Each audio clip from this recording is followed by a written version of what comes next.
जैसा कि थंबनेल में आप लोगों ने क्वेश्चन देख लिया होगा, इंटीग्रेशन का बहुत ही इंटरेस्टिंग क्वेश्चन है। Sine inverse root x minus cos inverse root x upon sine inverse root x plus cos inverse root x. तो आप लोगों में से बहुत जनों के दिमाग में यह आ रहा होगा कि ये वैल्यू तो आपके पास क्या होती है, इक्वल टू π/2। तो जी हाँ, ये तो π/2 होती है। तो आपको क्या करना है, यही काम करना है इस क्वेश्चन में जो इंटीग्रेशन दे रखा है। क्वेश्चन जो है आपके पास जिसका इंटीग्रेशन होने वाला है, तो उसको अपन क्या करेंगे, एकदम सिंप्लीफाई करेंगे। ठीक है, तो यहाँ पे जैसे इनवर्स ट्रिग्नोमेट्री की प्रॉपर्टी है, अपन इसको क्या लिख देंगे, π/2। तो ये न्यूमरेटर में आके क्या हो जाएगा, 2/π। क्लियर है। तो ये वाली जो पूरी चीज़ है वो यहाँ से हट जाएगी। उसके बाद में यहाँ पे है sine inverse root x minus, यहाँ पे क्या दिख रहा है आपको, कोस इनवर्स रूट एक्स। तो अपने को पता है कि sine inverse root x plus cos inverse root x, जिसको अभी अपन ने क्या लिखा था, π/2 लिखा था। तो वहाँ से अगर अपन कोस इनवर्स रूट एक्स की वैल्यू निकालें तो क्या आएगी, π/2 minus sine inverse root x आएगी। तो यहाँ पे आपको कोस इनवर्स रूट एक्स दिख रहा है तो माइनस एज इट इज़ है, और कोस इनवर्स रूट एक्स की जगह मैं वैल्यू रख रहा हूँ π/2 minus sine inverse root x, ताकि अपने को दो अलग अलग इंटीग्रेशन को सॉल्व नहीं करना पड़े। dx अब अपॉन में जो π/2 था उसको मैंने क्या लिख दिया, 2/π। क्लियर है। तो 2/π साइन इनवर्स रूट एक्स। अब यहाँ पे ये कांस्टेंट है इसलिए बाहर लिखा है मैंने। क्लियर है। माइनस है तो माइनस को अंदर ट्रांसफर करेंगे तो माइनस का π/2 एंड प्लस का sine inverse root x dx। Clear है। अब यहाँ पे साइन इनवर्स रूट एक्स और साइन इनवर्स रूट एक्स, तो ये आपके पास क्या बन जाएगा, 2/π, और यहाँ पे हो जाएगा 2 times sine inverse root x और माइनस π/2 dx। अब क्या करना है, 2/π को अंदर मल्टीप्लाई करना है आपको। तो ये क्या बनेगा आपके पास, 2 क्या हो जाएगा, ये 4/π। क्लियर। अब मैं दोनों को सेपरेट कर रहा हूँ अलग अलग, तो इन दोनों को मल्टीप्लाई करने से 2 4 अपॉन क्या हो गया, pi sine inverse root x. Clear. अब जैसे ही 2/π π/2 से मल्टीप्लाई होगा तो दोनों क्या है, रेसिप्रोकल है, उल्टे हैं, तो कैंसिल हो जाएगा। तो क्या आएगा, -1 और dx। तो यहाँ पे मैंने इंटीग्रेशन अलग कर दिया और यहाँ पे dx मैंने इंटीग्रेशन क्या कर दिया, अलग। क्लियर है। अब यहाँ पे आपके पास क्या है, -1 dx है। तो आपको पता है कि यार 1 का इंटीग्रेशन क्या होगा आपके पास, x + c। और रही बात इस वाले इंटीग्रेशन की, तो 4/π तो मैंने एज इट इज़ लिख लिया। और जहाँ पे मेरे पास है sine inverse root x dx, उसको मैं एक बार के लिए I1 अज्यूम कर लेता हूँ, I1 मान लेता हूँ। क्लियर है। अब I1 को अपन सॉल्व करेंगे तो ऑब्वियस सी बात है, यहाँ पे कंपोजिशन हो रखा है। नॉर्मली आपके पास होता है साइन इनवर्स x, और यहाँ पे x की जगह आपको क्या दिख रहा है, रूट एक्स। तो आपको रूट एक्स को क्या करना है, t से सब्सटीट्यूट।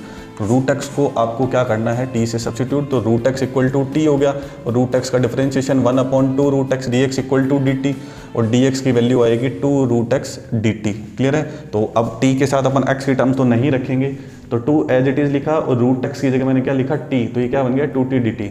क्लियर। अब यहाँ पे साइन इनवर्स t, और जहाँ पे dx है वहाँ पे क्या आएगा, 2t dt। 2 कांस्टेंट है इसलिए मैंने बाहर लिख दिया। क्लियर है। यहाँ पे मैंने I1 मान लिया था, लास्ट में अपन 4/π को वापस ले आएंगे। क्लियर है। तो यहाँ पे इसको इक्वेशन 1 बोल देते हैं एक बार। ठीक है। अब यहाँ पे आपको क्या करना है, sine inverse t into T dt बन गया, तो आपको बाई पार्ट्स यूज़ करना है। तो आइलेट वाला जो कॉन्सेप्ट है अपने पास, उसमें से अपन डिसाइड करेंगे। तो आई मतलब इनवर्स तो फर्स्ट नंबर पे आएगा, तो ये क्या हो जाएगा, साइन इनवर्स t तो फर्स्ट, और जो t है वो आपके पास क्या बन जाएगा, सेकंड फंक्शन। क्लियर है। तो 2 कांस्टेंट है, उसको एज इट इज़ बाहर रखते हैं। तो first function as it is, तो यहाँ पे साइन इनवर्स t, और सेकंड का क्या होगा आपके पास, इंटीग्रेशन। तो t का क्या हो जाएगा, इंटीग्रेशन t² / 2 माइनस फर्स्ट का डिफरेंशिएशन, तो साइन इनवर्स का हो जाएगा 1/√1 माइनस t²। सेकंड का इंटीग्रेशन तो क्या होगा, t² / 2 का होल इंटीग्रेशन। अब यहाँ से जो चीज़ बनी है वो भी आपके पास बहुत इंपॉर्टेंट है। ये इक्वेशन 1 है। अभी मैं इसको रफ करता हूँ, देन इसको अपन कंटिन्यू करते हैं। ओके। अब जो क्वेश्चन है बहुत इंटरेस्टिंग बन चुका है, क्योंकि यहाँ पे इंटीग्रेशन आप कर चुके हैं। यही वाला स्टेप मैंने यहाँ पे लिखा है, सेम टू सेम। ठीक है। और अपन क्या कर रहे हैं, I1 को सॉल्व कर रहे हैं। ठीक है। तो I1 को सॉल्व करके अपने को यहाँ पे जो इक्वेशन 1 है उसमें वैल्यू पुट करनी है, और अपन ने क्या करा है, t से भी सब्सटीट्यूट करा है, तो वापस वैल्यू अपने को x में पुट करनी पड़ेगी। तो यहाँ पे आपके पास जो इंटीग्रेशन बन रहा है, तो वहाँ पे है √1 माइनस t², और यहाँ पे आपके पास जो t² है वो पॉजिटिव है, यहाँ पे t² क्या है, नेगेटिव है। क्लियर है। तो ये देखो, ये 2 है वो तो कांस्टेंट है, उसको तो मैं इंटीग्रेशन से बाहर लिखता हूँ। और रही बात यहाँ t² की, तो उसको मैं यहाँ पे ऐसे लिख सकता हूँ। क्लियर है। अब यहाँ पे मुझे दिख रहा है माइनस का t²। अब देखो क्वेश्चन में क्या चल रहा था, यहाँ पे माइनस चल रहा था। क्लियर है। तो यहाँ पे इस माइनस को मैं लिखता हूँ यहाँ पे। ठीक है। यहाँ पे मैं बना देता हूँ प्लस और माइनस, लिख सकते हैं प्लस माइनस, वापस क्या हो जाएगा, माइनस। क्लियर है। उसके बाद में मैंने क्या किया, यहाँ पे +1 एंड -1, क्या किया, +1 और -1। अब यहाँ पे जो √1 - t² है उसका अपन अलग अलग यहाँ पे क्या करेंगे, डिवाइड। उससे पहले मैं इस 2 को अंदर मल्टीप्लाई कर देता हूँ ताकि यहाँ पे प्रॉब्लम्स थोड़ी सी कम हो जाए। तो 2 को जैसे मल्टीप्लाई करेंगे तो ये डिवाइड में है और ये मल्टीप्लाई में है, तो यहाँ पे आ जाएगा sign inverse T into T square. तो 2 कैंसिल हो गया। उसके बाद में 1/2 है और यहाँ पे 2 है, तो ये भी कैंसिल हो जाएगा, ठीक है। और यहाँ पे आपके पास जो कॉन्सेप्ट बना है उसमें है 1 माइनस टी स्क्वायर और यहाँ पे क्या है, केवल माइनस का 1। क्लियर है। तो रूट 1 माइनस टी स्क्वायर को दोनों में सेपरेट अलग अलग डिवाइड करते हैं। तो यहाँ से भी मैंने क्या कर दिया, डिवाइड कर दिया, और -1, और यहाँ पे भी क्या कर दिया मैंने, इसको डिवाइड। क्लियर है। अब यहाँ पे ब्रैकेट की ज़रूरत नहीं है क्योंकि बाहर क्या था 2 को मैं अंदर मल्टीप्लाई कर चुका हूँ। आई होप कि ये स्टेप आपको क्लियर हो गया होगा। ये बहुत इंपॉर्टेंट स्टेप था, ठीक है, क्योंकि मुझे चाहिए था माइनस टी स्क्वायर, तो यहाँ पे क्या था, माइनस था, तो मैंने यहाँ पे प्लस बना के यहाँ पे क्या कर लिया, इसको माइनस का टी स्क्वायर बना लिया। क्लियर। तो सॉरी, अपन I1 को सॉल्व कर रहे थे, तो ये अपना I1 चल रहा है sine inverse T into T square plus, अब यहाँ पे जो 1 माइनस टी स्क्वायर है और यहाँ पे रूट 1 माइनस टी स्क्वायर है, तो ये 1 टाइम है और ये हाफ टाइम है। रूट मतलब पावर हाफ, ठीक है। तो यहाँ पे क्या आ जाएगा, ये 1 minus t square half time मतलब विथ रूट। क्लियर है। साथ में आ जाएगा आपके पास dt, दोनों को सेपरेट कर रहे हैं अलग अलग, ठीक है। और ये वाला इंटीग्रेशन आएगा इसके साथ, तो ये आपके पास बन जाएगा फॉर्मूला डायरेक्ट। क्लियर हो रही है इतनी चीज़। अब यहाँ पे ये दोनों स्टैंडर्ड फॉर्मूले बन चुके हैं, तो जो ये वाला फॉर्मूला आपको दिख रहा है और जो ये वाला फॉर्मूला दिख रहा है, इसमें दिन रात का फ़र्क है, क्योंकि यहाँ पे ये चीज़ न्यूमरेटर में बन रही है और ये डिनोमिनेटर में बन रही है, ठीक है। तो यहाँ पे जो 1 माइनस टी स्क्वायर है, तो ये आपके पास बना है जहाँ पे रूट में क्या मिलती है आपको, क्वाड्रेटिक इक्वेशन न्यूमरेटर में। क्लियर है। तो इसका फॉर्मूला क्या हो जाएगा आपके पास, जैसे अपन लिखते हैं x/2, तो यहाँ पे आ जाएगा t/2, function same to same मतलब root 1 minus t square plus आपको मिलेगा a²/2। तो a कितना है अपना 1, तो 1/2 साइन इनवर्स x/a मतलब t/1 प्लस क्या आ जाएगा c। क्लियर है, ये वाला फॉर्मूला। उसके बाद में है root 1/√1 minus t square, 1/√1 minus t square. Clear है। तो यहाँ पे आपके पास क्या होगा, जो कॉन्सेप्ट बना है वो क्या बना है, a² माइनस x²। तो ये किसका बनेगा, sine inverse t/1 plus c।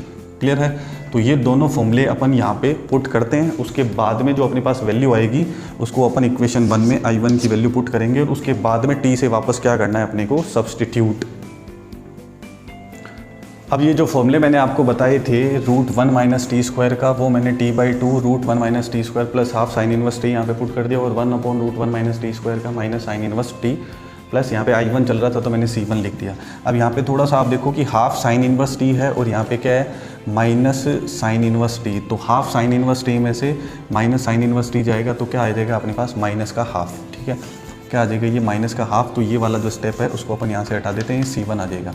अब अपने को क्या करना है, यहाँ पे ये जो I1 की वैल्यू आई है उसको जो इक्वेशन 1 अपने पास चल रही थी उसमें पुट करना है। ठीक है, और यहाँ पे आप चाहो तो जो t से अपन ने क्या करा था सब्स्टिट्यूट, वो वैल्यू पहले पुट कर दो, उसके बाद में यहाँ पे क्या कर देना, पुट। ठीक है, तो अपन ने t से सब्स्टिट्यूट किसको किया था, अगर आपको याद हो तो रूट x को, साइन इनवर्स रूट x बना था इसलिए मैंने रूट x को t से सब्स्टिट्यूट करा था। ठीक है, तो t की वैल्यू क्या हो गई, रूट x, और अगर अपन x की वैल्यू निकालें मतलब दोनों साइड स्क्वायर करते हैं मतलब t स्क्वायर की वैल्यू क्या आ जाएगी अपने पास, x। ठीक है, तो ये सारे चेंजेस यहाँ पे अपन कर देते हैं।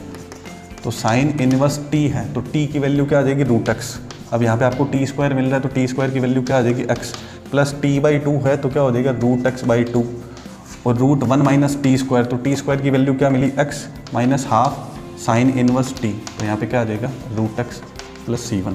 अगर आप देखना चाहो तो ये वाले स्टेप में और ये वाले स्टेप में दोनों में क्या है, साइन इनवर्स रूट x है। ठीक है, तो यहाँ पे आप क्या कर सकते हो, साइन इनवर्स रूट x को कॉमन ले सकते हो, तो यहाँ पे क्या आएगा x, और यहाँ पे आपको क्या मिलेगा, माइनस का हाफ।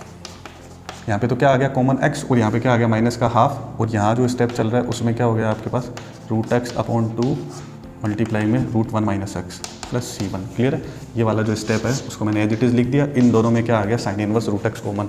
अब ये जो आपका फाइनल आंसर है I1 का है अभी, और फाइनल आंसर के लिए आपको क्या करना है, I1 की वैल्यू को यहाँ पे पुट करना है, यहाँ पे। ठीक है, देन आपको फाइनल आंसर मिलेगा। आई होप कि आपको क्वेश्चन अच्छे से समझ में आ गया था। ये वाला जो स्टेप था वो इस क्वेश्चन का टर्निंग पॉइंट था। तो यार वीडियो को लाइक करना मत भूलना, अपने दोस्तों के साथ शेयर जरूर करो। इस वीडियो में इस क्वेश्चन में आपको क्या चीज़ अच्छी लगी और किस टॉपिक पे आपको और वीडियो चाहिए मुझे कमेंट करके प्लीज़ बताना। Thank you so much.